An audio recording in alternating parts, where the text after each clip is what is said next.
They are the Insiders. Pierre LeBrun here in studio. Darren Dreger joins us from his home office. Darren, as soon as the buyout window opened up on Friday, you joined us on That's Hockey and told us to watch for the Rangers potentially making a move on Henrik Lundqvist. Is that now coming to fruition? It really is, Gino, and unfortunately for Henrik Lundqvist, there will be a separation from the New York Rangers by form of that buyout. Now, it's an easy story to follow. Unfortunately for the New York Rangers, they've made it clear that they would not go with a three-goalie system. And Henrik Lundqvist, at 38 years of age, as decorated as a goaltender as he is with the New York Rangers organization, the time has come for the two sides to separate. And I believe that the New York Rangers, perhaps as early as Wednesday, will announce that they have move forward with the buyout of the final year of the contract of Henrik Lundqvist. And this would not come easy to the New York Rangers, again, given everything that Lundqvist has provided to the Rangers as an organization. This was a tough decision, but a decision that has to be made moving forward. He's been a legend in that organization. All right, now the Stanley Cup has been handed out. The offseason is officially upon us. And with just a week until the NHL draft, 10 days until the opening of free agency, there have been plenty of talk about draft-eligible players, free agents, and what players could be traded. Darren, the Oilers are looking to fill a couple of needs, and they're looking at one particular defenseman on the Arizona Coyotes blue line.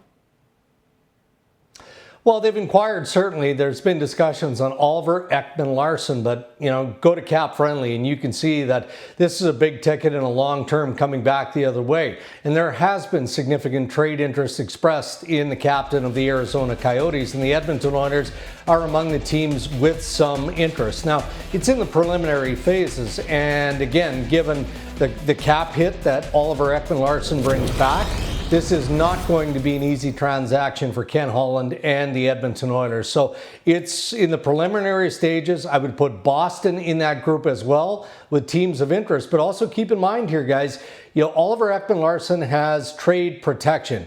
So he is, to some degree, going to manage this process. But Edmonton most definitely is in the mix. Yeah, in the meantime, the Oilers, of course, have to figure out their goaltending. And so we reported before that they spoke to Pittsburgh about Matt Murray. We believe they've shown interest in Darcy Kemper in Arizona. I can also tell you that they've shown interest in Peter Mrazek of the Carolina Hurricanes. And I think in Mrazek's case, a goalie that Ken Holland and Edmonton knows well from his days in Detroit, that would be more of a plan B, that if they can't upgrade in a more serious fashion, that perhaps they can circle back to Carolina at some point and end up with Mrazek. And keep in mind as well that I think the Oilers are keeping a close eye on what happens with Jacob Markstrom in those negotiations with the Vancouver Canucks. Speaking of the Canucks GM Jim Benning said he's expecting more from Jake Virtanen after the Canucks were eliminated from the playoffs by Vegas in the second round, and that some tough decisions were going to have to be made. Virtanen had 24 goals this past season. He's a restricted free agent with arbitration rights. With an impending raise, is it looking more and more likely like the Canucks will move their hometown winger? Well, they may not have a choice, Gino. I mean, Jim Benning, the general manager there, obviously has to listen, and he's looking at every option possible. Jake Virtanen is a valuable piece of the Vancouver Canucks organization. They would love to keep him, but it doesn't take a mathematician to look at the numbers in Vancouver, and you can realize all the work that Jim Benning has to do.